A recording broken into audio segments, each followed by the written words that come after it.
ច្រើនអៀងសូមស្វាគមន៍ដល់ចាំតែជុំគ្នាច្រើនអៀងសូមស្វាគមន៍សូមស្វាគមន៍ណាច្រើនអៀងបោកទេចៃបោកចាយអ្នកបោកអត់អ្នកបោកអត់តែបោកទេណាអានេះអ្នកចាញ់បោកណាបើក្បាវីដេអូដំបូងមិញនេះគឺខ្ញុំលេអត់ដឹងអីទេអ្នកនិយាយគម្រោងថាទៅរោងការតែគាត់តែចាយគាត់ហៅទៅរោងការមានណាចាយគាត់នាំតដើរលេងសោះសម្រាប់ថ្ងៃនេះគឺខ្ញុំដើរលេងជាធីមតែម្ដងអ្នកគ្នាជាមួយនឹងក្រុមចាយធេរ៉ាសម្អាងការអ្នកគ្នា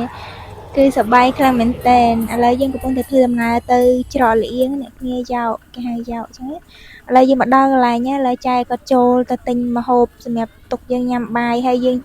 ញ៉ាំបាយហើយបានយើងចុះទៅលេងទឹកតាមក្រោយអ្នកគ្នាសម្រាប់ម្ហូបរបស់យើងវិញគឺបបោហោហៀតែម្ដងអ្នកគ្នាអត់មានខ្វះខាតអីទេហើយយើងញ៉ាំជុំគ្នាអញ្ចឹងទៀតគឺឆ្ងាញ់មែនតើសម្រាប់ថ្ងៃនេះគឺអត់សូវក្តៅហ្មងទេអ្នកគ្នាចែងតែមកសតុបប្រហែលជា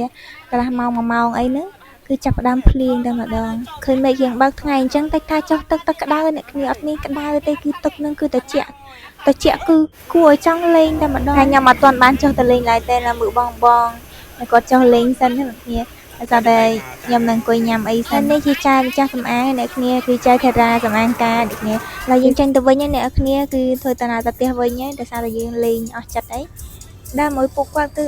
កុំភ្លេចរឿងសេតគឺអត់ចេះសេតតែអ្នកគ្នាគឺសុបាយគ្រប់វិនាទីគ្រប់ពេលវេលាតែម្ដងនេះពងសុបាយអ្នកគ្នាគាត់ញ៉ាំអីចឹងទៅគាត់ច្រៀងក្រៅអូខេគាត់អីចឹងជាមួយដល់ចុងវីដេអូអ្នកគ្នាបានដឹងថាម៉េច A few moments later អូនចូលមកបងកុំឲ្យអូនរស់នៅទាំងក្រុងគ្រីតែស្លាប់ទៅយកមិនបានដែលលេខសានេះគឺ100អារម្មណ៍តែម្ដងអ្នកគ្នាមានសប្បាយមានស្ថិតអីចឹងហើយអរគុណសម្រាប់បងអូនដែលបានទស្សនាវីដេអូខ្ញុំពីដើមដល់អរគុណខ្លាំងជាងគេគឺចែកធីរ៉ាសម្អាងការដែលបានជូនដល់លេង